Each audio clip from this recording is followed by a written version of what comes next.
So I'll first give an overview of the different modules in the biodiversity and water risk filter tools. And while the tools have very similar modules, the biodiversity risk filter actually has one unique module called Inform. Companies and investors can use the Inform module to better understand and investigate industry related dependencies on ecosystem services and impacts on biodiversity, including freshwater. So, this information can really help you, especially at the start, to help focus the scope of your risk assessments to identified priority industries, for example.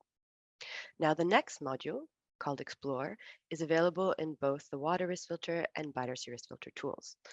This module actually contains an array of different maps of water and biodiversity risks. It contains country profiles information, as well as methodology documentation about each tool.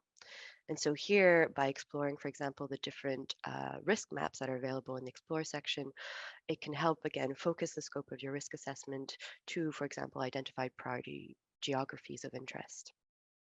But the next module, which is the Assess module, available in both tools, is really the core module where users can perform a tailored risk assessment and analyze their specific water and biodiversity risks. And so while no registration is required for using the Inform and Explore modules, users do have to register and create an account in order to use the Assess module. And once logged in, actually into your account, you will be able to then enter and save and edit your specific data at any point in our joint portfolio manager in order to then be able to analyze your specific biodiversity or water related risks in the assess module. And so this training session actually is really focusing here on the use of the assess module. So we will be going very much deeper with a live demo on how to use the assess module on the portfolio manager.